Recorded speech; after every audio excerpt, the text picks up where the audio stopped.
हरियाला हाता मग कैची भय चिंता त्यांची सरलीर झार झाला सुफल व्यापार तुका म्हणे हरी काहे वरोने दिवरी त्यांची सरलीर जार झाला सुफल व्यापार समचरण सरोजम सांद्र निलावदावम जगननिहित पानिमंडन मंडनानाम तरुण तुलसीमाला कंदरम कंज नेत्रम सदय धवला हासम विठ्ठलम चिंतयामि पणकारो रथमल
करू प्रथम नमन दुसरे चरण संतांच्या त्यांच्या कृपादाने कथेचा विस्तारू बाबाजी सद्गुरु दास तुकासा यांचे केली आस्मरण होय सकळ विद्यांचे आदिकरण ते जीवंदू श्री चरण श्री गुरूंचे ते नमस्कारोनी आता त्रिपुटी सातीत त्रिपुटी जो वसे स्वामीचा स्वामी कृष्णा तटीवो दीनानाथ श्रीनाथ स्वामी अनाथा नमस्कार माझा श्री परब्रह्म गोपालनाथा गीतेचा अर्थ सकल थोरू प्रगट बदला ज्ञानेश्वरू तयाचे चरणावरू साष्टांग हे नमनगा राम विजय हरि विजय सार पांडव प्रताप ग्रंथ केला तोर तो श्रीधर स्वामी नाजरेकर पंढरपूर निवासी गा तयाचे चरणावरी साष्टांग नमनगा उभारिला ध्वज तिनी लोकावरी ऐसे चराचरी कीर्ती ज्यांची ते निवृत्तीनाथ ज्ञानेश्वर सोपान मुक्ताबाई ज्ञानधिपती कळा मस्तक हे पायावरी या वारकरी संतांच्या भीमातिरी निवासाय पंढरीपुरवासिनी पांडुरंग प्रकाशाय विठ्ठलाय नमो नमाते नमस्कारो नियाता साठविला हरी जी हे हृदय मंदिरी त्यांची सरलीर धार झाला सुफल व्यापार अभंग महान भगवत भक्त संत हृदय सम्राट विश्वसंत वारकरी संप्रदायाच्या इमारतीला लाभलेला कलश जगद्गुरु तुकोबारा यांचा 4 चरणाचा बहुतेक पाठ असलेला अभंग सेवेकरता निवडला. अभंगाचा थोडक्यात भावार्थ सांगायचा तो म्हणजे असा: यावत विश्वामध्ये जन्माला आलेल्या जीवाला तुकोबाराय उपदेश करतात का जर जीवनाची सार्थकता करून घ्यायची असेल, सफलत्व जीवनामध्ये मिळवायचं असेल, त्याकरता एक सगळ्यांना जाता येईल असा रस्ता आहे, हम रस्ता आहे ज्याला आपण हायवे म्हणतो, आणि त्या माध्यमातून तुम्हाला त्याला आपलंसं करता येतं. कधी करता येईल? नाथबाबा भागवतामध्ये इतकं गोड सांगतात: द्रव्यालागी सर्वार्थता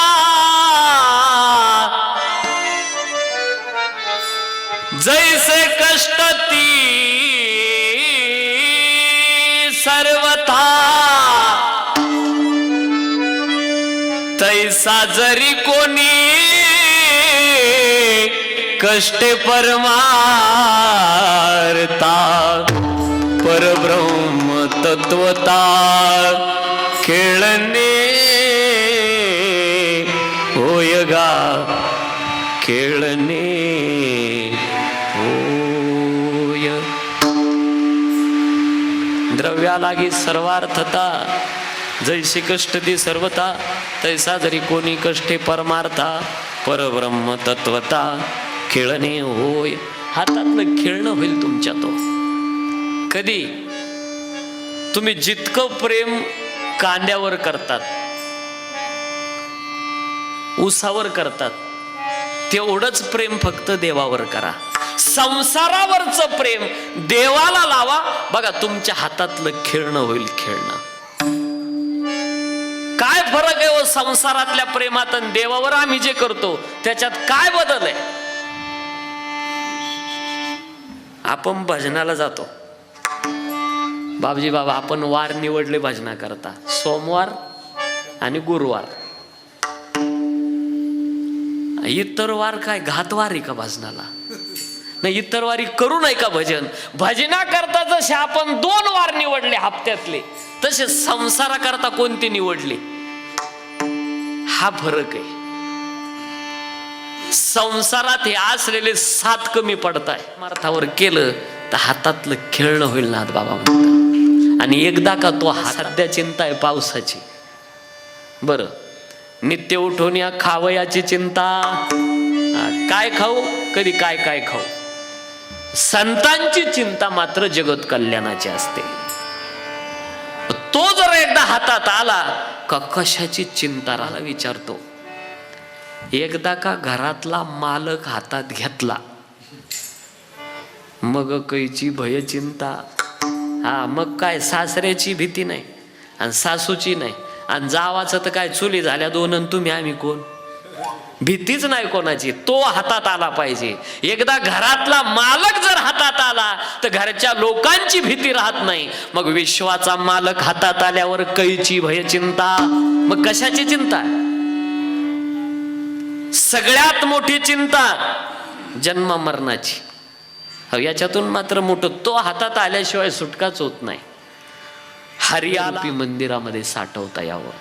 एकदा का साठवता येतो. व्यवहार त्यावेळेला होत असतो जी वस्तू ठेवायची ती पाहिजे लहान आणि ज्याच्यात ठेवायची ती पाहिजे मोठी, त्यावेळेला व्यवहार होतो. इथं उलट आहे, ज्याच्यात ठेवायचं ते हृदय लहान आणि जो साठवायचा तो जर म्हणाल तर इतका मोठा. बळीच्या दारातलं चित्र डोळ्यापुढं आणा. 2 पावलामध्ये आतळ वितळ सुतर रसातळ महातळ आणि 3रा पाऊल कुठं ठेवू म्हणून विचारणारा. हे जर नाही लक्षात आलं, गोकुळातले दावे संपले तरी यशोदेला सापडला नाही, बांधता आला नाही. अजून अर्जुनाला ज्या वेळेला विश्वरूप दाखवलं 11व्या अध्यायामध्ये, केवढा आहे तो साठवायचा कसा? साठवता येतो का? त्याला हृदयाचा अधिकार वाढवावा लागतो. अनेकाने साठवला, कित्येक लोकांची यादी आहे.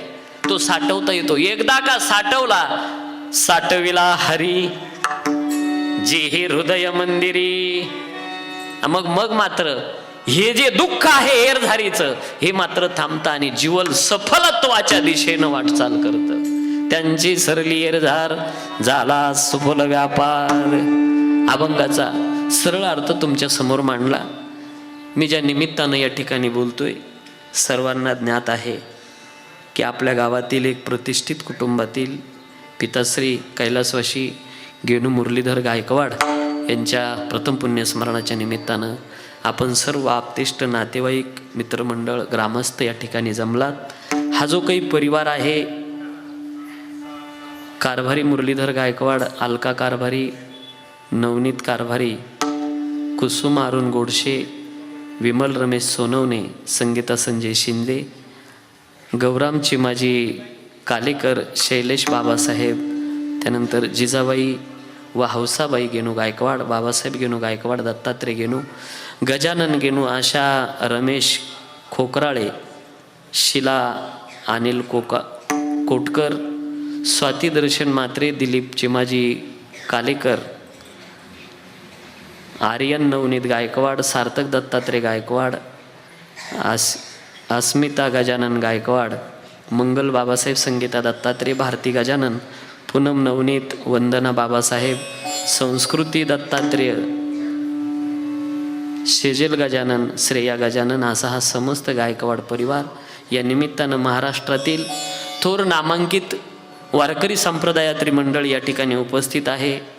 सुंदर असं गायन करणारे गायनाचार्य उभ्या महाराष्ट्राला ज्यांचा परिचय आहे असे हरिभक्तपरायण नवनाथ महाराज दिघे, त्यानंतर आदरणीय हरिभक्तपरायण आमचे बाबजी महाराज,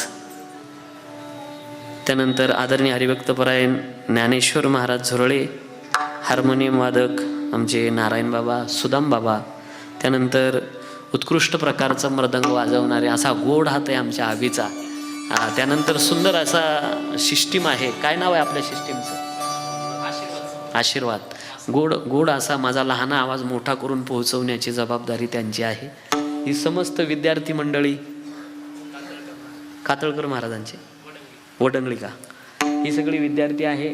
त्यानंतर उपस्थित ग्रामस्थ परिसरातील विनेकरी बाबा आमचे, काय नाव बाबा? किरण महाराज सानप. काल हेच होते, ज्या माध्यमातून या ठिकाणी आलो, आमच्या अभिजित महाराजांच्या माध्यमातून तुमच्या सगळ्यांच्या दर्शनाचा योग आला. तदनंतर उपस्थित या ठिकाणी खरं तर आमच्या वाळून जाक्का आल्यात. मला आनंद वाटला. दीपक मला सांगत होता की म्हणजे माझे मामी सासरे आहेत आणि राहायला तिथंच आहे. माझं लहानपण म्हणजे ज्यांनी माझा सांभाळ केला असेल तर त्या आमच्या अक्काने आईसारखा माझा सांभाळ केलेला आहे. विठाला विठाला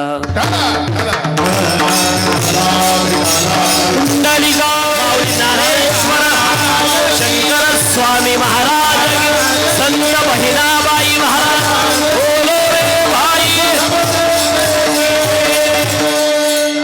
इकडे लक्ष द्या. आपल्याला वेळ झालेला आहे. जरी उशिरा सुरू झालं तरी वेळेवर थांबणार आहे. फक्त विक्षेप करू नका. जीवनामध्ये मनुष्य शरीर मिळालं आपल्याला, ते काहीतरी करण्याकरता मिळालेलं आहे. काय करण्याकरता मिळालं? बघा, देवाचं येणं, संतांचं येणं, जीवाचं येणं, प्रत्येक येण्याचा भाव निरनिराळा आहे. या पाटील या. विठाला विठाला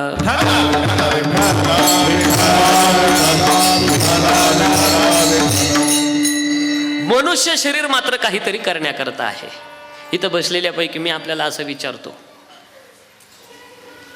हे जे शरीर आहे हे तुमचं आहे का? हे शरीर जर तुमचं असतं तर केस पांढरे होऊ दिले असते का? दाताच्या कवड्या बसवल्या असत्या का? म्हातारपणात पाय असून चालता येत नाही, डोळे असून दिसत नाही, कान असून ऐकू येत नाही. काय कारण आहे? फिटिंग जसल्या तशी कनेक्शन कट केलं. बटन त्याच्या हातात आहे. हो, तुम्ही खाली काही करा, पण आपल्याला कधी कळतं माहिती आहे का? सगळं करून दमलो का मग आपण म्हणतो काय करता?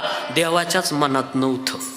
आणि त्याच्या जोपर्यंत मनात येत नाही तोपर्यंत काहीच होत नाही. आणि एकदा का त्याच्या मनात आलं का काय होत नाही.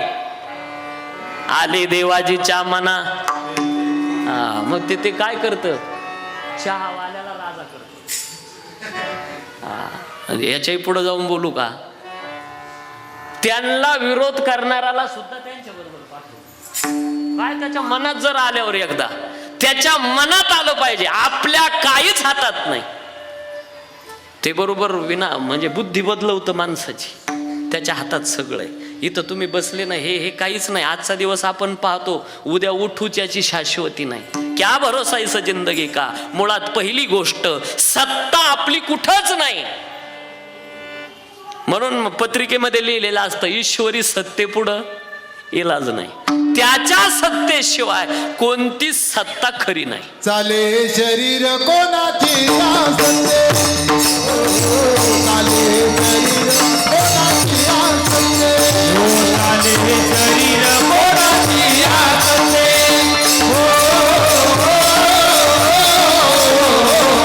चाले शरीर कोणाची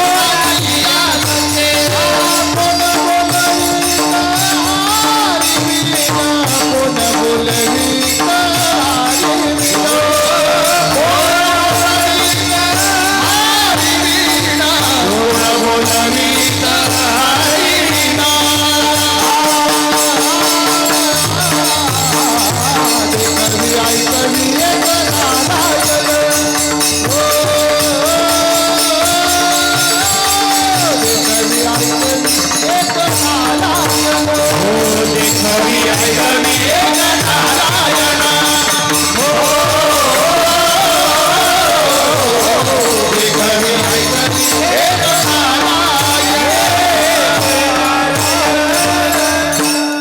देखवी ऐकवी, शरीरावरही आपलं काही नाही. त्याची सत्ता असेल तर हालचाल होते, अन्यथा नाही. अजून पुढचं चला, कुठं कुठं त्याची सत्ता आहे. हे जे वावरतात ना, हे सगळं त्याच्या नटण्यामध्ये हे विश्व आहे. म्या बोलविल्या वेदू बोले,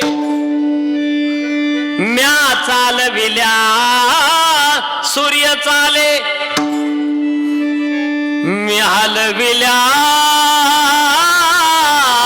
प्राण हाले जो जगाती चालिता गा वृक्षाची पाने हरे वृक्षाची पाने हरे जाती सत्ता वृक्षाची पाने हरे जाती सत्ता वृक्षाची पाने हरे जाती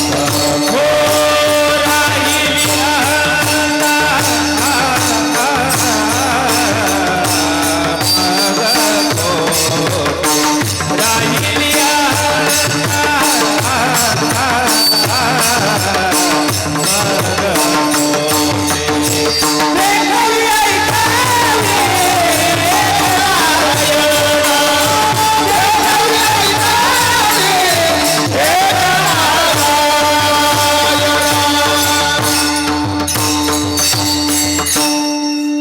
सत्ता कुठं नाही त्याची, झाडाचं पानही त्याच्या सत्तेशिवाय हालत नाही.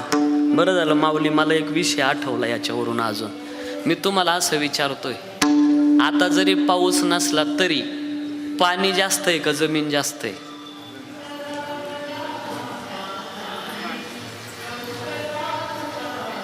येत आहे का पलीकडे? बरं, पाणी जास्त आहे का जमीन जास्त? सगळ्यांना मान्य पाणी जास्त आहे. किती टक्के पाणी आहे? 71%. जमीन किती आहे? 29%.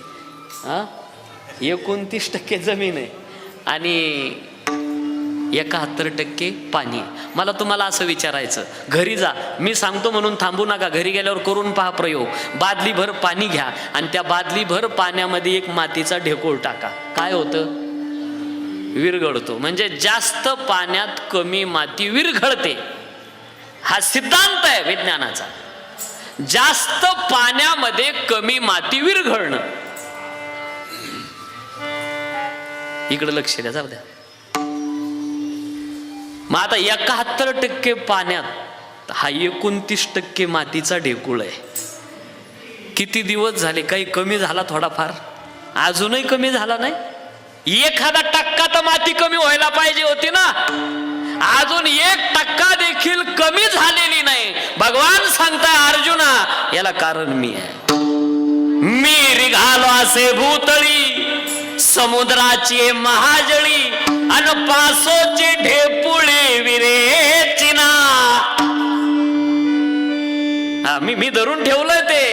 म्हणून तर समुद्राच्या रूपानं भगवान सत्ता त्याच्या याच्यावर बोलतोय मी. आपलं काही नाही. त्यानं ठरवलं काय होत नाही. ज्या वेळेला जिथं जिथं आपल्याला मदत करण्याची वेळ येईल त्या त्या वेळेला फक्त तोच तुमच्या कामाला येणार आहे. विठाला विठाला.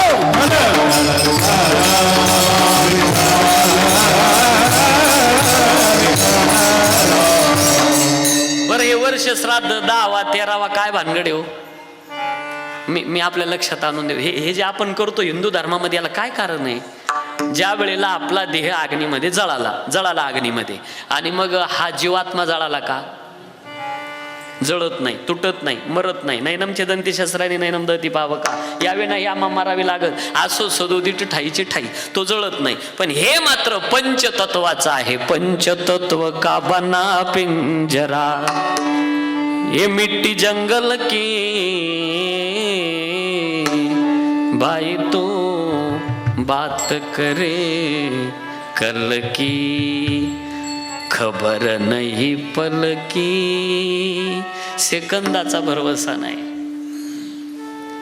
एकच प्रमाण म्हणतो, संपवतो त्याच्या सत्तेचा विषय. तुझी सत्तेने वेदासी बोलले, तुझी सत्तेने वेदासी बोलले,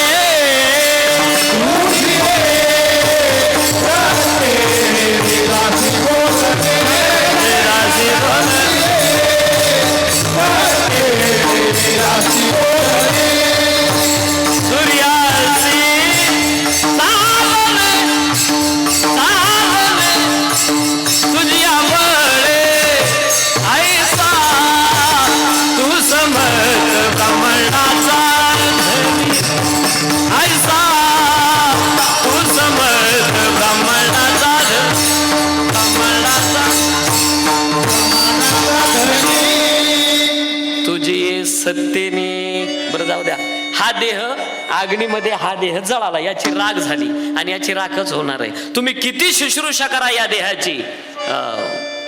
कोण कोरपडीचा रस लावतं, कोण सगट कोरपडच खातं, कोण तुळशीचा पाला चोळतं. मी आज जर सांगितलं बिब्याचं तेल तर लावतील लोक. लावायचं नाही बरं का, सुजत माणूस त्यांना. सौंदर्य प्रसादने हे हे हे कशा करतात. हे शरीर मरक आहे, नासका आहे. नाशिवंत देह जाणारे सकळ, आयुष्य खातो काळ सावधान. हे जाणार आहे, जळणार आहे. किती शुश्रूषा करा याची. तुला काही पाजत करले, तुला करे रखवाले,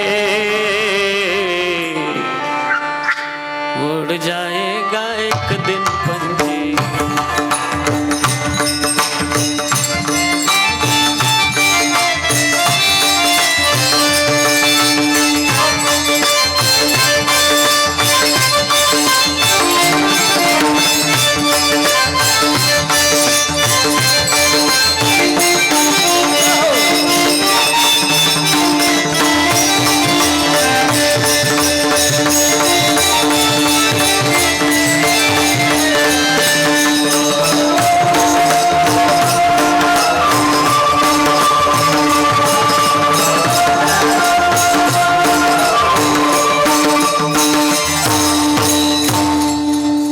शुश्रूषा करा, हे जाणार आहे.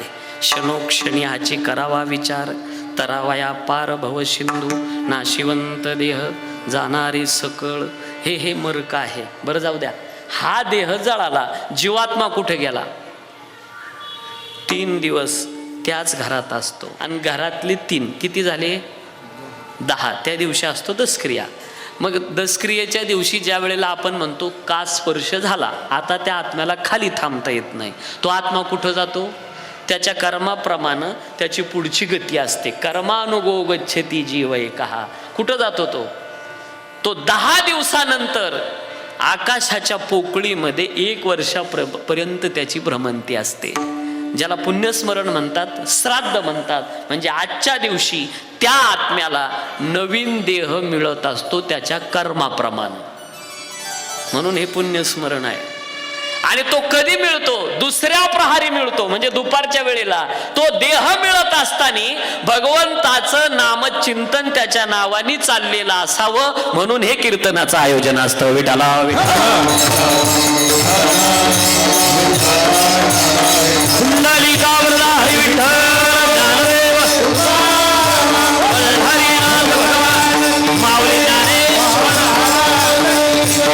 आता त्या जीवात्म्याची पुढची गती कशी असते, त्याच्या कर्माप्रमाणे म्हणजे त्याला जर कधी त्याची चुकीची कर्म घडलेली असेल त्याच्याकडून, तर त्याला यमलोक गाठावा लागतो. आता यमलोकामध्ये तिथे गेल्याबरोबर तुम्हाला असं विचारित नाही बंगला बांधला होता का, गाडी घेतली होती का, किती संपत्ती कमवली, इकडं लक्ष देत नाही. तिथं गेल्यावर पहिले विचारतात भजन केलं का. पहिले हे तपासल्या जातं बरं का. नाही केलं, बरं गावात सप्ताह व्हायचा ना, कधी सप्त्याला गेलता का, नाही दे सटका. मारिती झोडीती, मारिती झोडीती तोडीती, मारिती झोडीती तोडीती, मारिती झोडीती तोडीती.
अजून पुढची शिक्षा काय, जर कधी तुम्ही काहीच चांगलं केलेलं नाही, पहिली शिक्षा तुम्हाला लोखंडाच्या तप्त खिळ्यावरून नंग्या पावलानं चालायचं. तुम्हाला काहीच नाही वाटून राहिलं. मी गोष्ट नाही सांगत. एक होता राजा आणि त्यानं खाल्ला बाजा. अहो तिथं गेल्यावर चालायचंय नंग्या पावलानं त्या खिळ्यावरून तापलेल्या. याला नाथ महाराजाचं प्रमाण आणि तुकोबरायचं प्रमाण आहे.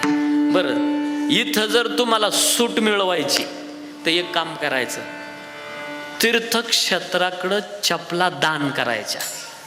चपला दान केल्यानं इथं सूट मिळते बरं का या शिक्षेमध्ये. आणि जर दुसऱ्याच्या हाणल्या तर डबल राऊंड असेल. कल्पना करायला काय हरकत आहे.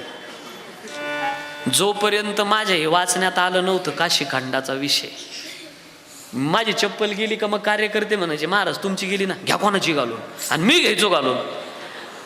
ज्या दिवशी हे वाचण्यात आलं, जेवढ्या आणल्या होत्या तेवढ्या दान करून टाकल्या. पुन्हा डबल चक्कर आणतात तिथं. म्हणून जुने लोक काय म्हणायचे, गोनाची जर चप्पल आणली तर काय म्हणायचे, ते दलिंद्री घरात आणली म्हणायचे. त्याला हा काशीखंडाचा आधार होता खरा. त्यांना जरी सांगता येत नव्हतं तर असं करू नये हे मात्र नक्की माहिती होतं. म्हणून कधीच कोणाची चप्पल दान करता आली तर करा, इथं सूट मिळते. दुसरी शिक्षा, अग्निस्तंभाला मिठी मारायची. अग्निस्तंभाला. आता इथं जर सूट मिळवायची तुम्हाला तर वस्त्रदान करा. वस्त्रदानाचा प्रकार त्याच्याच मुळे आहे. दान करत असताना टंगळ मंगळ करू नका. करायचं तर चांगलं, नाही तर करूच नका. पदरात काहीच पडत नाही. आता परमार्थामध्ये जर पाहिलं तुम्ही, तुमच्याकडे कसं आहे कोणास ठाव, देवा करता अशा लहान लहान चाणक्या असत्या आणि माणसा करता मोठाल पोळ्या. नाही, मग मोठ्या पोळीन देवाच्या पोटात दुखल का हो? काहीच नाही. दाखवून आणि तुम्हालाच खायचं आहे ना. आणि त्या नैवेद्यावर मी एका मोठ्या घरात पाहिलं, त्या माऊलीने असे 7 नैवेद्य खाली आथरले. आणि ती लहानी जाऊ मोठ्या जावाला म्हणे अक्का काय ठेवू त्याच्यावर, म्हणे ठोय गुळाचा खडा. आणि तिनं असं नख चोळलं गुळाला आणि 7 नैवेद्याला वर खडलं. मी तर पाहतच राहिलो. मी म्हणलं रंगूबाई गुळ थोडा लाव, देवाला आगवण लागल. कशी भक्ती आपली. जळालेली कुरडईची तार त्या नैवेद्यावरती, जे खाण्यात येणार नाही असं भज नैवेद्यावर. चुलीत दूध उतू गेलं का मग कृष्ण अर्पण. तो बावळट होय राखीतलं दूध प्यायला. कशी भक्ती चालली. असंच आहे. किडक्या सुपाऱ्या, खवट बदाम, सडकं नारळ, फाटक्या नोटा, सुकलेली पानं परमार्थात. मला एक नोट आलेली आहे. माझ्या शिवपुराणाच्या जास्त कथा असतात आणि या माय मावल्या त्याच्यावरती दक्षिणा 50-100 रुपये टाकत असतात. मिळालेल्या दक्षिणातला 1 रुपयाही माझ्या प्रपंचात मी खर्चलेला नाही. जशाच्या तसे पैसे ठेवले आणि त्याच्यामध्ये काशी विश्वेश्वर महादेव मंदिराची उभारणी केलेली. जरी वाटत असेल नवनाथ बाबा कोणीही हा माणूस इतका पैसे घेतो तितका पैसे, घेऊ द्या त्याला पैसे, परमार्थात येऊ द्या, घेऊ द्या पैसे त्याला. ज्ञानोबा अशी बुद्धी बदलवतात. कोण्या तरी मंदिराची तरी उभारणी करतो, नाहीतर गोशाळा तरी काढतो, वारकरी शिक्षण संस्था तरी स्थापन करतो. विठाला विठाला.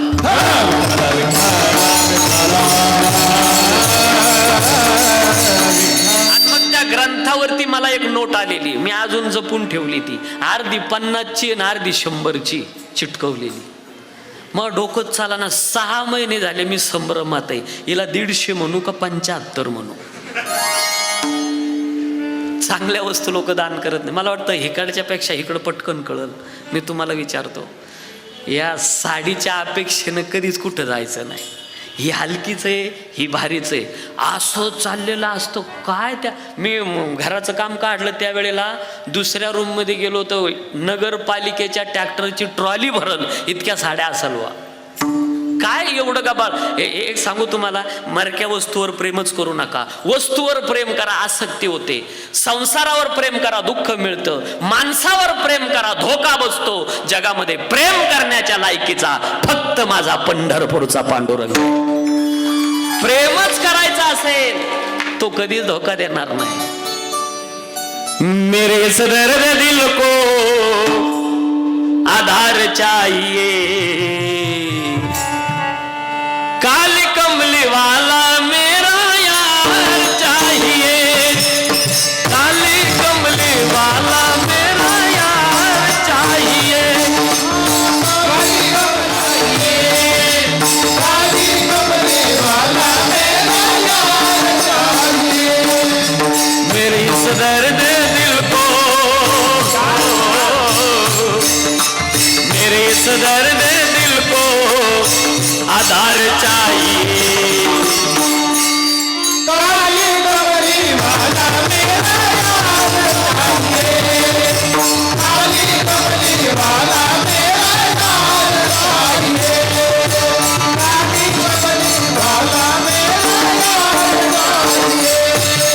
कमी नार मानो के आखिर ये इंसानों की सच्चा दरबार लगाए विधाता के महफिल है प्यार के बंसी वाले का प्यार के बंसी वाले का इकरार चाहिए कमली कमली वाला मेरा कमली कमली वाला मेरा यार चाहिए कमली कमली वाला मेरा यार चाहिए। जय हो।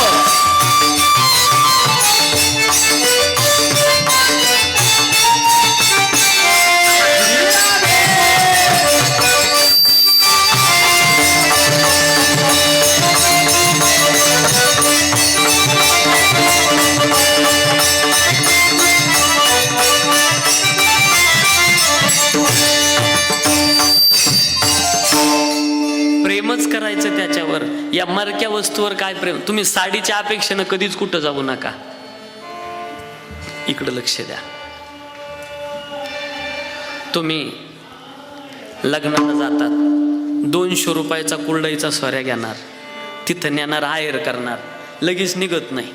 मग ती वरमई नवरी वाटी लावायच्या नादात असते. तुम्ही तिथं जाणार आणि त्या वरमईला काय म्हणतात माहिती का? येते मी आता. येते मी आता या वाक्याचा खरा अर्थ तुम्हाला नाही कळणार, त्यांना पटकन कळायला पहा.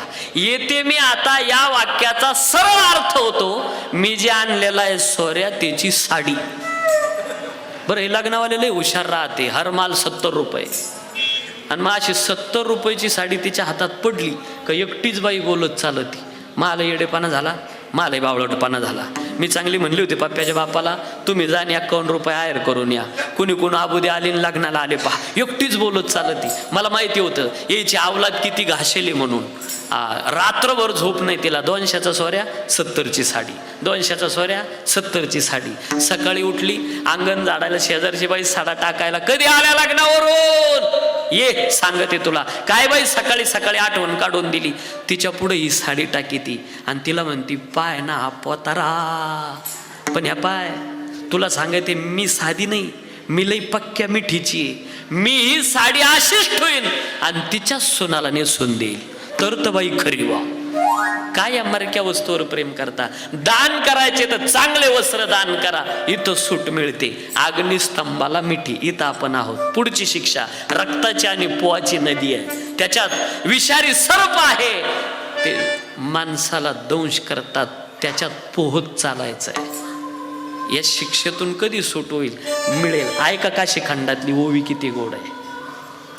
या लागी बहुत पुण्य कीजे, अन्यथा एक वेळ वाराणसी से रे. काय करा, एकतर काशीला 3 दिवस काशीत मुक्काम करा, अन्यथा होय होय वारकरी, पाहे पाहे रे पंढरी. मग तिथं शिक्षेत सूट मिळण्याकरता तोच कामाला येतो. करारी भक्ती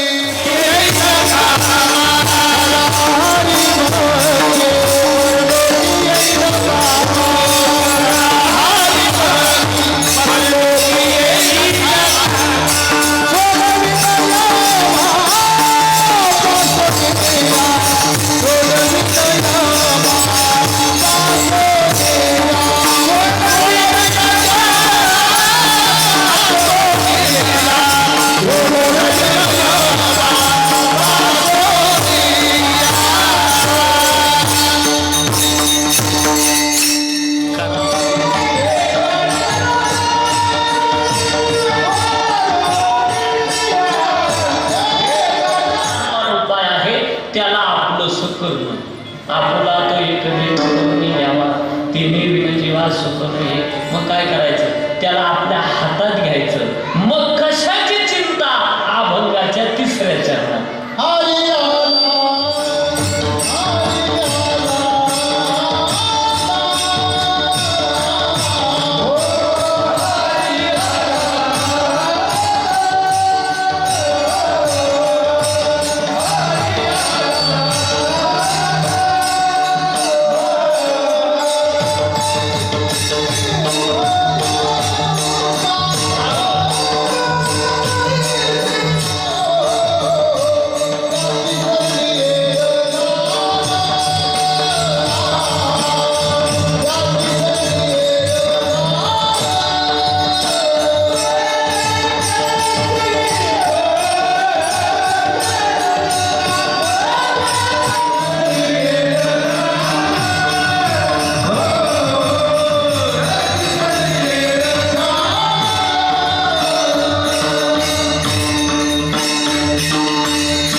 शेवटचं राहिलं मध्येच तिसऱ्या चरणात मोठ्याच्या घराला अनेक दरवाजे असतात, फारसा फरक पडत नाही. पण एकदा तो हातात आला का चिंता राहत नाही. पण चिंता कशाची? सगळ्यात मोठी जन्म मरणाची. किती आता नाही, आईच्या उदरामध्ये उलटा पडला, डोकं खाली आले पायावर, आजची सायकोलॉजी सांगते आईच्या उदरातल्या यातना सामान्य नाही. तिथं एअर कंडिक्शन बंगला नाही. विष्ठा लेपचोही करी नाकी तोंडी पूर्ण गेले, गर्भवासाचे दुःख गाडे कोणा पुढे मातेची या उदर पोहरी पचोनी विष्ठेची या धातरी उकडोनी नवमास बारी जन्मोजन्मनी मरते मज भोगिता नारायणा मौस मलमूत्र जाना. बरं आईच्या उदरामध्ये जन्माला आला, दुःख संपलं का? दुःखात वाढ झाली. याला आंघोळ घालायला अशी जखड म्हातारी, ज्या म्हातारीला अशी म्हातारी पाणी तापवलं. ती म्हणते घालाजून जा, घालाजून जा. कडक झालेलं पाणी बादलीत उतरून घ्यायचं. मी खेड्यातला माणूस आहे, मला माहिती सगळं. ती म्हातारी असं गल्लीत पाठ टाकणार, पाटावर बसली. सासू असेल तर बरं, आजी सासू असेल तर मेलच ते पोरगं. मग पाटावर बसली म्हातारी का आपल्या दोन्ही तांगड्या लांबून देणार. म्हातारीचे पाय म्हणजे गाडीच्या धुऱ्याच. आणि मग सांगणार ना सुनाला, आण त्या पोराला इकडं. पोरा घेतलं पायावर पालथं टाकणार. पालथं टाकणं चांगलं आहे का? नाही, कल्पना करा बरं, तुम्हाला स्नानासाठी घरी बोलवलं, पाणी उतरून दिलं, टाळी दिला, साबण दिला आणि सांगितलं बडा पालथ. तुम्ही म्हणता डोकं फिरलं का? त्या बालकाला बोलता येत नाही. चोळत असताना हात चांगला असावा.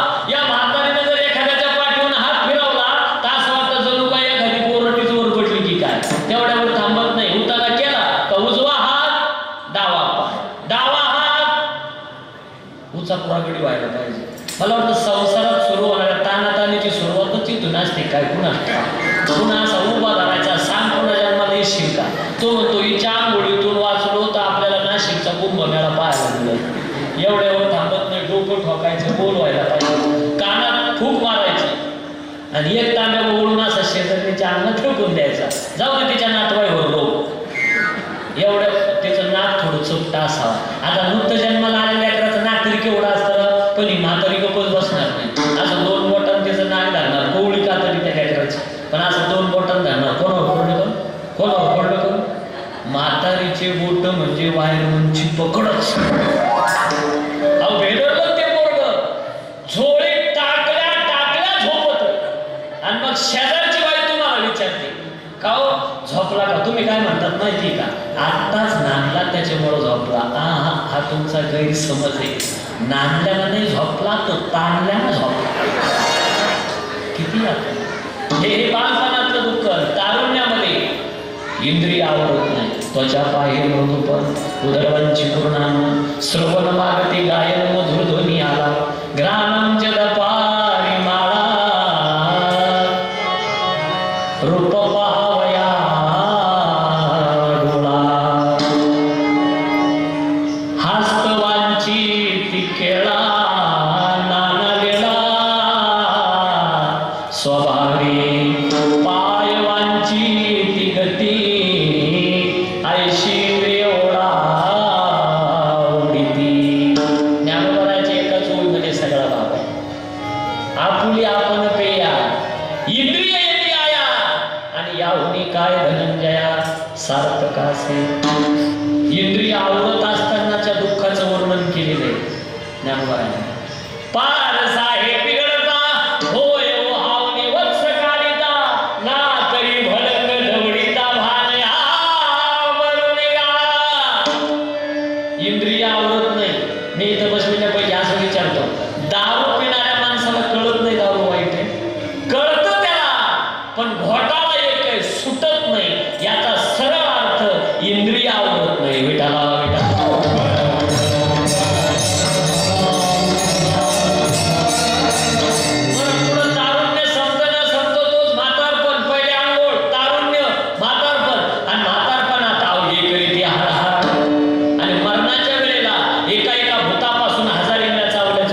आयुष्यात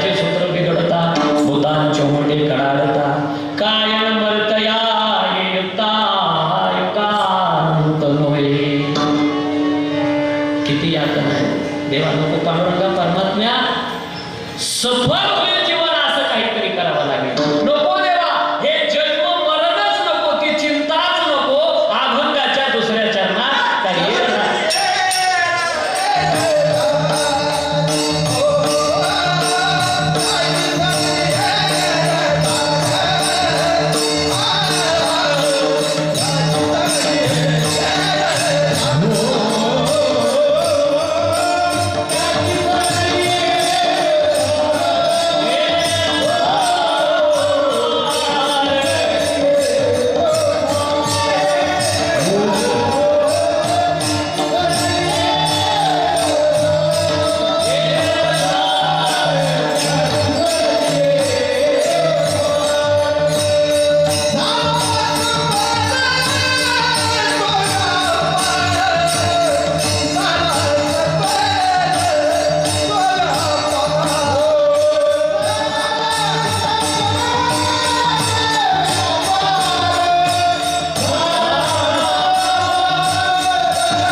पण कुणाची सरली त्यांची सगळी त्यांची म्हणजे उदाहरण क्रमांक 1 चला कुरुक्षेत्राच्या मैदानावरती ज्या वेळेला पितामह भीष्माचार्य बाणाच्या शैलीवर पडलेले आहे भगवान पांडवांना घेऊन जातात आणि आवाज देतात वाट पाहत होते भीष्माचार्य या डोळ्याला तहान लागली होती बरं का त्याला पाहण्याची डोळ्याची सार्थकता त्याला पाहण्यातच आहे डोळे तुम्ही घ्या रे सुख पहा विठोबाचे मुख आणि एकदा त्याचं ते नयनरम्य स्वरूप जर पाहिलं तुम्ही जर वृंदावनाला गेला असाल तर कंसाचा बंदीखाना आहे त्याच्यावरती भगवान कृष्ण परमात्म्याचं मंदिर त्याचा मुकुट आहे ऐसी जग देखे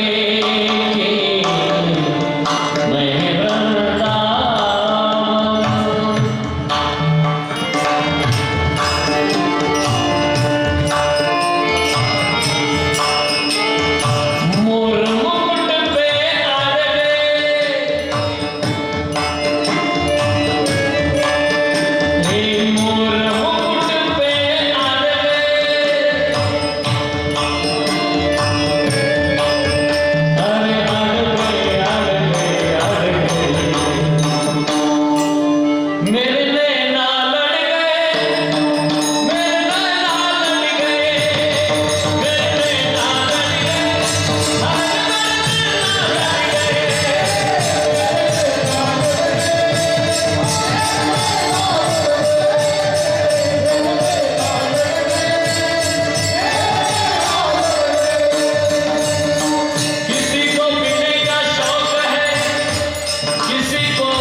आता आला सर आणि या डोळ्याला तुला पाहण्याची ताक लागली होती. नाना इतकं प्रेम आहे तुमचं माझ्यावर तर देवा, मग इतकं प्रेम माझ्यावर होतं तर मतदान का दुसरीकडे केलं, आपलं दुसऱ्या पार्टीला का गेली तुम्ही, तिकडून का होते. आहे का भीष्माचार्याचं उत्तर किती गोड आहे. गार केलं देवानं भीष्माचार्याला. भीष्माचार्य म्हणतात देवा खरं सांगू तुला, मी जर त्या पार्टीला नसतो तर तू आज इथं आलाच नसता. म्हणजे मी इथं येण्याचा आणि तुम्ही त्या बाजूला राहण्याचा काय संबंध देवा, तेच तर सांगायला आहे. ज्या दिवशी ठरलं कौरव पांडवाचं युद्ध त्याच दिवशी निर्णय घेतला होता पांडवाच्या बाजूने जायचं. पण विचार केला जर पांडवाच्या बाजूने गेलो तर तू पांडवाच्या बाजूने असणार आहे हे मला माहिती होतं. आणि जर मी तिकडून असतो तर 18 दिवस युद्धामध्ये मानाप्रमाणे तुझा रथ पुढे राहत होता आणि माझा 2 नंबरला राहिला असता. म्हणजे मला तुझा चेहरा दिसला नसता. 18 दिवस पाठ पाहावी लागली असती. विचार केला जर कौरवाच्या बाजूने गेलो तर पठ्ठ्याचा रथ पहिल्या क्रमांकाला राहील. तिकडून तू पुढे असेल, इकडून मी पुढे राहील. तुझी पाठ नाही, तुझा चेहरा दिसेल. तो चेहरा नजरेमध्ये साठवावा, मरणाच्या वेळी आठवावा, म्हणून बाजू कौरवाची धरली देवा.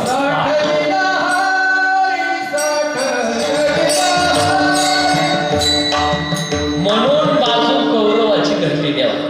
काय भीष्माचार्याला देह ठेवायचा, तुझ्या साक्षीनं देह ठेवायचा. मला ते रूप दाखव, कोणतं रथाचं चाक घेऊन धावला होता माझ्यावरती, ते रूप पाहायचंय. ते रूप पाहत पाहत पाहत भीष्माचार्य देह ठेवतात. मरणाच्या वेळेला देव जवळ असावा त्यांची सरणी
त्यांची सरली मग कधी कधी संपेल.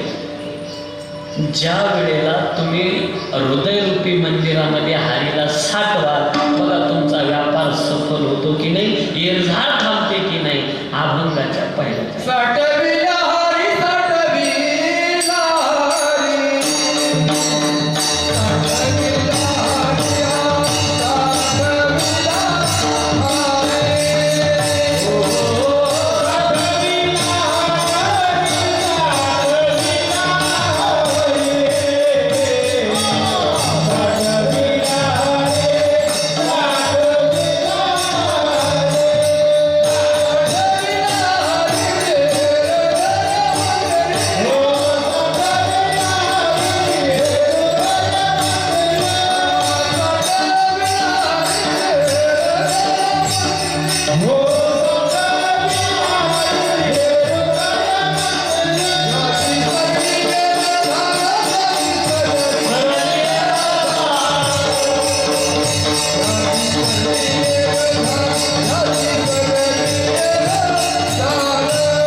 निघाले. नामदेव महाराज बरोबर आहे. कुठं चालले होते? लंबोळला. आणि मध्ये एक गाव लागतंय आरणभेद, पंढरपुराच्या जवळ.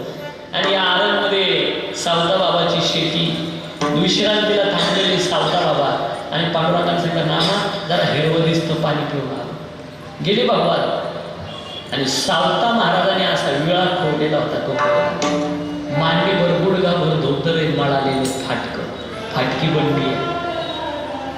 आणि गेल्याबरोबर देवानं सावता महाराजाला विनंती करावी, सावत्या मला जागा दे. काय अधिकार आहे सावता बाबाचा? ब्रह्मांडाचा मालक आहे सगळ्या जागेचा. त्याला पंढरपुरात जागा मिळाली नाही, तो आरणला येतो आणि माझ्या सावता बाबा पुढे असा हात पसरतो. तेरे द्वार खड़ा भगवान भगत बर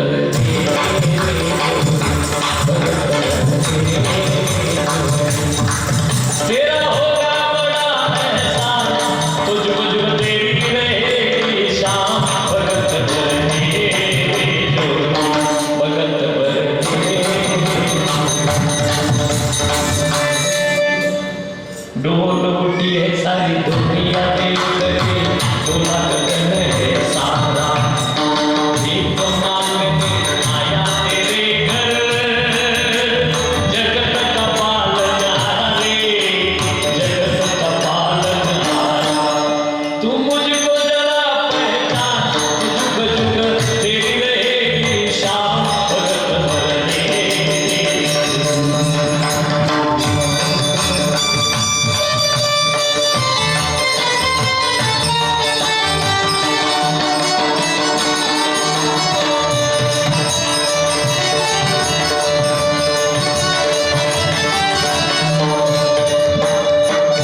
सावता बाबा विचारतात, तुला जागा कशाला पाहिजे? चोर लागले माझ्या पाठीमागे, अशी जागा दे, कोणाला सापडणार नाही. ऐका विळा काढला, कमरेच्या विळा काढला सावता बाबाने आणि इथं टाकला. इथपर्यंत पोट फाटलं. सांगितलं देवा जा आतमध्ये. देवा करता स्वतःच पोट फाडणारा जगातला पहिला साधू माझे सावता महाराज. शिवून घेतलं बरोबर, बोटाला झाला, पिठांवर बाहेर आला होता. नामदेव महाराजांनी पाहतात, नामादान देव राहिला बाहेर, नामादान देव राहिला बाहेर. राहिला बाहेर,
त्यांना आपल्यातून जाऊन 1 वर्ष झालं.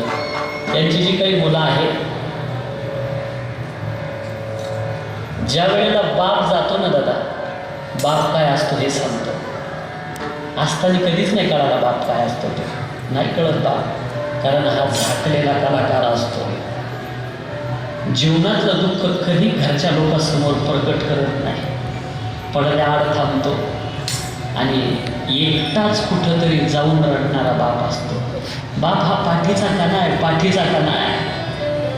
आणि ज्या वेळेला आहे हे शरीरातला कोणताही पार्ट, ज्या वेळेला काना जातो ना पाठीचा, कोणताच अवयव काम करत नाही, तसा बाप आहे. अरे आई घराचा कळस आहे, बाप पाया असतो. पण ज्या दिवशी पाया खचतो, घर कोसळतं बरं का. जोपर्यंत बाप आहे, इकडच्या पेक्षा इकडं नाही पटकन कळत झाला. किती प्रेम करत असला मुलावर तरी कळू देत नाही, स्वतःला झाकून ठेवतो, मुलाला कळू देत नाही तुझ्यावर किती प्रेम करतो. त्याचं नाव बाप आहे. इकडं पटकन कळत. तुम्ही रडाल तुम्ही सगळ्या. मला तुम्हाला विचारायचं बहिणीनो, तुम्हाला दिवाळीच्या सणाचा आनंद कुठपर्यंत आहे माहिती आहे? माहेरात जोपर्यंत तुमचा म्हातारा बाप जिवंत आहे. किती वाजता जा, कोणाच्या परवानगीची गरज नाही. पण ज्या दिवशी माहेरातला बाप जातो, त्या दिवशी समजायचं आता आपल्याला हक्काचा उंबरा नाही राहिला चपला सोडायला. अरे मुलगी बापाचं काळीज असते दादा, काळीज असते. लई प्रेम करतो बाप मुलीवरती. सगळ्यात जास्त बापाचा मुलीत जीव असतो. आणि मुलगी सुद्धा बापावर खूप प्रेम करते दादा. ती राहायला सासरमध्ये आहे, पण माहेरातला बाप दररोज तिच्या डोळ्यापुढे. कांद्याचं खुरपण चाललेलं असू द्या, एखादा म्हातारा जर चालला मळक्या उपारण्यावाला, ती म्हणते माझ्या दादाचं उत्पन्न असंच आहे, माझ्या दादाचे की काय. अरे रोज आपल्या बापाला डोळ्यापुढे ठेवते एखादा मुलगी, लई प्रेम करते. निष्ठूर नाही रे बाप. मला वाटतं ज्या दिवशी तुमचं लग्न झालं बहिणीनं, तर आठवा तो दिवस. तुम्हाला गळ्यात पडून रडायला सगळे सापडले, आई मामा मामी काका काकू सगळे. तुमचा बाप नाही सापडला. तो नाही पाहू शकत तुम्हाला सासरी जाताना. एकटाच कुठंतरी गुडघ्यात मुडकं घालून रडणारा बाप. 2-4 जण त्याला धरून आणतात, मुली वाटी लावायची. लई मोठा दुःखाचा दिवस आहे बापाच्या जीवनातला. ज्या दिवशी मुलगी सासरला जाते, तो मुलगी बापाला पाहते, सगळ्याकडे हळू जाते, पण बाप पाहिला का पळत सुटते, कडाडून मिठी मारते गळ्याला आणि घोराघोरासारखा बाप आंबरडा फोडतो. 4-4 माणसं मिठी सोडतात का नाही, तरी मिठी सुटत नाही. प्रेम प्रीतीचे बांधणे ते ना तुटे काही केले. असतो दादा भाऊ, पण बापाची जागा नाही कोणी घेऊ शकत. माहेरात तुमची आई असते, पण आईला मुलाच्या सोनाच्या ताब्यात राहावं लागतं. बाप असताना मुलगी स्वतंत्र असते. बाप गेला का त्या घराची ती पाहुणी होत असते. बाप असताना मुलगी असते त्या घरातली. आता तुम्ही गाडीत बसल्या, गाडी हळूहळू सुरू झाली. तुमच्या बापाचं तोंड उलट्या दिशेला आहे, नाही पाहू शकत तुम्हाला जाताना येतो. काय आठवलं कुणास ठाऊक. गरकन फिरला आणि सुरू झालेल्या गाडीला अशी थाप मारतो. गाडी उभी राहिली. आज तुमच्या बाजूनं नाही येत तुमचा बाप, बाजू बदलली. त्या जावयाच्या बाजूनं जातो. कधी झुकलेला नाही तुमचा बाप, ताट मानेनं जगणारा तुमचा बाप आहे बहिणीनो. कधी पुन्हा पुढं वाकलेला नाही, पण आज तुमच्या करता जावयापुढं स्वतःला कायमचं झुकून घेतो आणि हात जोडून सांगतो, बापू लाडात वाढवलंय बरं. काय बाप असतो रे. मुली करता कायमचं झुकून देतो स्वतः. दिवाळीच्या सणाला जर गेला ना, सगळ्यांची दिवाळी सजवणारा बाप असतो. मोठं गाठोडं आणलं, म्हातारीला लुगडं, सुनाला साडी, नातवांना कपडे. गाठोडं सोडलं, म्हातारी पाहते सगळ्यांना कपडे, पण स्वतःकरता काय आणलेलं नाही. म्हातारी म्हणते का हो, सगळ्यांकरता कापड आणली, तुमच्याकरता काय आणलं नाही का?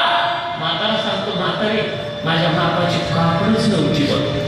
सांगत असताना अश्रूचे 2 थेंब डोळ्यातून पटकन कपड्यावर पडावे आणि म्हातारीनं दर्शनाचा रडावा. हो, सगळ्यांची दिवाळी सजवणारा माझा म्हातारा मात्र फाटक्या कपड्याचा राहिला. हो, बाप कष्टाचा कावाडी उसमळ्यात तोडतो या, माझा कंठ दागतो या. गोष्ट बापाची सांगताना मला कसं तरी होत या. बाप डोळ्यात बघताना माझा कंठ दाटतो या.